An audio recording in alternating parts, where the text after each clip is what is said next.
akala ko kasi onti lang yung railway projects natin dito. Like yung subway, yung MRT Line 7, yung nandun sa may Commonwealth. Meron pa palang iba.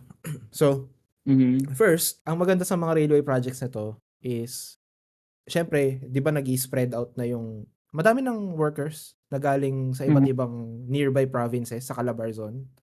Right? So, Laguna, galing Bulacan, galing Cavite, galing Rizal.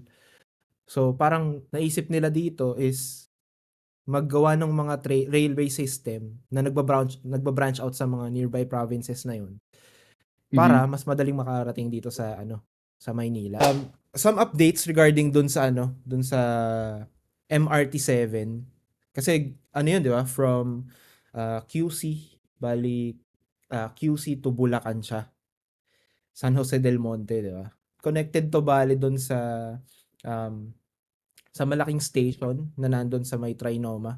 Previously kasi 'di ba doon ako tumira, doon kami tumira ng girlfriend ko sa Mhm. Commonwealth. So, Yeah. I've seen the progress um, of the construction ng MRT 7. Halos tapos na. I think meron na lang mga hindi pa tapos na railways bandang pabulakan na. May pinropose ulit na parang revised budget si DOTR, which is tumaas na siya ngayon to 125 billion pesos. Go Parang ahead. strategic din 'yun, 'di ba, 'pag may partial opening kasi habang nagko-construction for, for the remaining railway parang kumikita na sila ano. Oh, Mhm. definitely. Oo, Ano nababawi rin na nila kasi ini-invest nila. hindi lang naman siya para mabawi yung investment, pero para Mhm. mapakinabangan din agad ng mga tao. Oh, Kasi oo, siyempre exactly. kung may parts naman na may several stations na operational na pwede nang gamitin, bakit pa papatagalin na hanggang mabuo pa, right? So, Alright, okay. So SJDM. from NLEX, pero ang lupit 'no, kasi hanggang NLEX siya 'no. So buong kahabaan basically ng Commonwealth 'to. Dito ang Hmm. daming sumasakay dito sa Batasan, Don Antonio, Tadangsora. Dami nito. Mhm. Ito palang Manila Subway project na 'to is from Valenzuela pala 'to hanggang Parañaque. Oh, So ang wow! layo din, ang haba din pala niya. Ang layo And ano? oo, ang budget naman nito is mas mahal, 488 billion pesos. Hmm. Target nila na fully operational na yung from Valenzuela, lahat ng stations from Valenzuela to Parañaque is 2031. So ilang taon pa yun? 2024 na Oh, ngayon. So 7 years pa? wow. 7 years pa? Sana buhay Grabe. pa yung podcast natin 'yan 'no. Buhay pa yan, buhay pa yan. Babalikan nila 'to, babalikan nila 'to. So this is Mahaba for nga. the Manila Subway. Valenzuela, Oh. QC, San Juan, Mandaluyong, Pasig, Makati, Oo, di Taguig, ba? Parañaque. Tapos may Wow, overlapping siya doon sa may overlapping siya doon sa MRT 3. Kasi kita mo oh. dadaanan din yung Ortigas, Ortigas, may yeah. East Ave, may Papunta Q-Ave na din, ng Ortigas Station. may Shaw Boulevard din, 'di ba? Si LRT Line 1. So i-extend din pala Mhm. nila si LRT Line 1 from Baclaran to Bacoor, Cavite. Wow. Ang so far, ang sabi nila 74% completion na siya. Mhm. Ang budget naman nito is 77 billion pesos. 'Di ba? Imagine Oh, puti okey.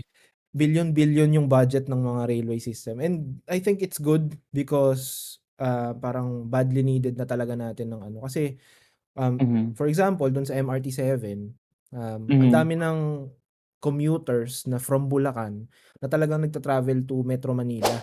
Yeah. Ako dito, na-curious ako dito. Mhm. Yung North and, South Long Haul Project, ngayon hindi pa siya Long pole. nag-uumpisa. Hindi pa Uh-huh. nag-uumpisa 'to. Under Mhm. parang under feasibility study pa lang sila. Eto naman, this is from Lawag to NCR, yung North Long Mhm. Haul Project. So, parang yung ruta ng PNR before. 'Di ba yung PNR is Ay, mahaba? okey. Oo. So, gagawa Yes. na sila ng mas maayos na parang railway project for that. So, Alright. bale yung North Long Haul Project is from Lawag to NCR, NCR to Lawag. And then yung South Long Haul Project naman is from Mhm. NCR to Bicol, and then Bicol to Ay, wow. NCR. So pwede ka na, pag nakumpleto to pareho, basically pwede ka na mag-travel from North Luzon to South To Luzon ng South Luzon. iisang train lang. Wow, sana magkaroon din ng ano yan, eh, ng alam mo yun, universal pass na Hopefully. puwedeng yeah, Baka magandang beep yun. card. Baka beep card. Exactly, beep card. Yeah, totoo yan. Kasi puwede mo na siyang loadan na lang siguro like sa e-wallet mo, 'di ba? Convenience na lang, hindi ka napipila na magpa-load, parang papasok ka na lang kaagad sa station, Sa Maya yun. puwede na, sa LRT, na experience ko, yung Ay, Maya app lang wow! mismo, mai-i-scan lang dun, Talaga? Maya, pwede papasok na? ka na. Oo, puwede na. Really? Wow, So, di ko Ayos lang ah. alam kung sa LRT lang 'yan, convenient. baka meron na rin sa iba. Clark, Pampanga naman, ang tawag is North-South Commuter Railway System. So this is from Oh, Clark, Pampanga to Calamba, Laguna. So wow. almost north to south na rin siya talaga. So ang cost naman nito mas malaki kasi mas mahaba. Mhm. 873 billion pesos ang Hmm. budget naman nito. Quick question Ang lang, saan tayo nakakuha ng budget na yan? Is it coming from a different sector or, nakukuha 'to ng dahil sa mga buwis din na ano, sa utang. buwis ng utang, shit. Yeah, How about utang 'to? siya. Oo. May term sila Aha, diyan na triple P, like Oo. public triple private, P. Oo, 'yun. partnership, Actually, Oh, something like that, etong mga projects na 'to nandun sa Triple P website. Kaso kasi hindi ko I siya ma-access see. ngayon kasi last that I've checked, loading lang siya tapos nag-e-error sa Chrome. So baka down yung website. And then 'yun, hybrid siya. So in partnership tapos yung iba loan sa Asian Development Bank, sa ADB, 'yun. Wow. So ito naman si Railway from Clark, Pampanga to Calamba, Hmm, Laguna. Ang sabi nila na partial completion target is fourth mhm, quarter ng 2027. So 3 years. 2026. Meron pa silang isa pa na under comprehensive or feasibility study, which is MRT Line 4. Ito naman sa Mhm, MRT Line 4 is from Ortigas, so Pasig, papuntang Taytay, papuntang Rizal. mhm. Parang ano na, nagka parang Nagkahalo-halo ano ba na. yeah, Hindi kasi exactly, yun na yun. hindi kasi yung iba nagtataka, 'di ba? Mhm. Bakit MRT 3? Asan yung MRT 1 and Ah, 2? The MRT 1 tama. and 2, yun si LRT 1 and si LRT 2. Oh, there you LRT go. 1, LRT 2, MRT 3, eto yung magiging MRT 4. Mm. Yung MRT 7, kung bakit siya sinabing MRT 7, um, hindi ko rin siya alam kung bakit. Ang layo kasi, 'di ba? Ang dami na 'no, nag-7 pa. sabi ni Tom na ano daw siya, nalito daw siya, kahit ako rin, eh. Kasi, I know like somewhere in the future magiging problem 'yan. So, Oo, sana may proper naming sila, they can come up with, something na mas madali tandaan. So ayun, totoo. sa mga Oo. viewers natin, dito niyo siya unang narinig, yung issue na 'yan. First, siyempre 'di ba, napakalaking pera na ng pinag-uusapan dito, like billions, tapos yun pala inutang din natin.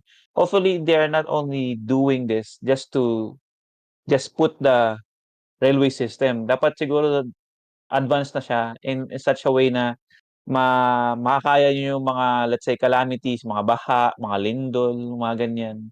Kasi I think eventually tayo rin magsa-suffer, eh. So mm. hopefully, yung mga ganitong projects, ano 'no, parang weatherproof na. Hopefully, kasi yung ano lang, meron din silang naging project ng na rehabilitation ng MRT Yan, Line 3.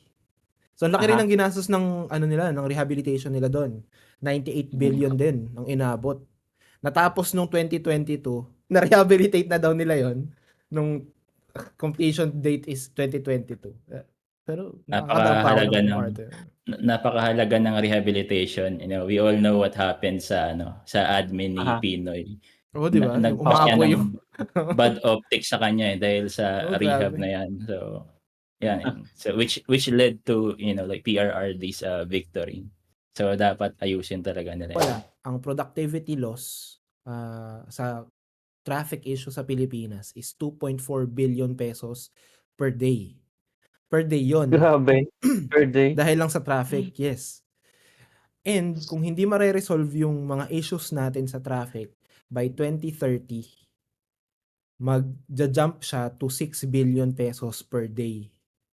So imagine, Medyo 'di ba? Ang laki ng nawawala sa mhm, sa kita sana ng gobyerno natin. Dagdag GDP mhm. rin 'yun ng ano, ng Pilipinas, 'di ba? Pampaangat din ng Totoo 'yan. economy. But dahil dun sa issue ng traffic, um, most most likely because of poor urban planning before, way back, na hindi Yeah. na nasolusyonan nung dumami yung Mhm. population, dumami yung mga may sasakyan. Ayan, Hmm, nagsa-suffer yeah. ngayon. So hopefully malaki yung maging tulong nitong mga railway system na 'to sa ano. Tama 'yan. Precisely. It's not Mm. just, employees being late, eh. It's not that's not it, eh. Kasi marami pang Yep. ibang ano, eh, marami pang ibang implication yung traffic talaga, eh. Yung Totoo. pag-transport ng goods. Yep. So, 'Yan, basically nagko-cause siya ng delay, 'di ba? So, kumbaga totoo. may mga output na yung mga, let's say, mga offices, mga manufacturers, pero nagko-cause ng delay, hindi pa siya nako-convert into money dahil sa Totoo. traffic, basically. Exactly. So, kaya meron tayong mga ganitong projects, ng government, eh. So, I wish lang na kahit na ano pang daanan nating, let's say, political, turmoil sa Pilipinas, they have to, Mhm. like, get their shit together, yung mga future leaders natin na make sure na itutuloy itong mga 'to. Yeah, Alright. hopefully. Ang 'Di ba? Wishful thinking lang 'to, na malamang hindi ko maabutan 'to sa lifetime ko is yung magkaroon mhm, ng legit na railway system from Luzon papuntang Mindanao or kahit mhm, papuntang mhm. Visayas lang or Visayas to Mindanao. Kasi meron ding railway project sa Mindanao, na paikot ng Mindanao Oh, naman siya. Meron din, I see. na under feasibility study pa siya. Laking bagay nun kasi hindi lang mga tao ang gagamit nun, pati yung goods and services mas mapapadali. Kahit idaan na lang Exactly. nila ng train, okay na. Makakarating from Mhm. Mindanao to Luzon. It will also help the economy of the different islands that we have rather. Ang dami nating ano, pangarap, eh, 'no? So, kita mo nagiging idealist kami pagdating sa ano, eh, sa Pilipinas. Oh, Pero sa siyempre, 'di ba? pero yun, pero let's go back to reality here kasi ngayon pa lang may Totoo. mga issue na sa ano, sa right of way, 'di ba? So yung right of way Mhm. na yun is parang kailangan bilhin ng gobyerno yung land na yun para dun idaan um, yung trains. However, this is also part of the delays ng mga projects because si yung mga private landowners na sana bibilin yung land ng gobyerno, hindi nagkakasundo madalas sa Mhm, presyo.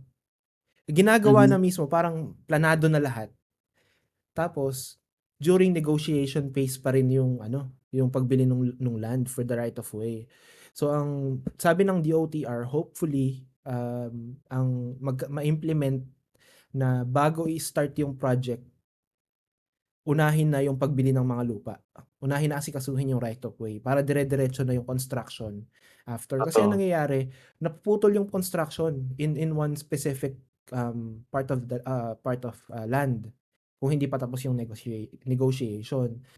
So, Makes para sa sense. mga law experts diyan, kasi napaisip din ako, eh, kasi 'di ba sa ibang bansa makikita ka ng mga may awkward na location ng mga bahay, 'di ba? Yung nasa Mm. gitna Oo. ng highway. So, Hindi naisip ko nabili. 'di ba, kunwari may banyo ka, may dadaan na tren, 'di ba, magba-vibrate 'yun sa buong bahay niyo. So ayun, naisip ko lang, parang Sa sa mga China may law gano'n, oo. experts, oo, nakita ko rin Oo. 'yan. 'Di ba, ang Sa weird China talaga meron. ng location, eh, 'no? Parang mga tao pa mag-a-adjust sa ano 'no, sa'yo, parang ganyan. May hierarchy ba 'yun, yung, law about, let's say, owning a land versus sa law na pagmamay-ari ng gobyerno, parang who's gonna give way ba?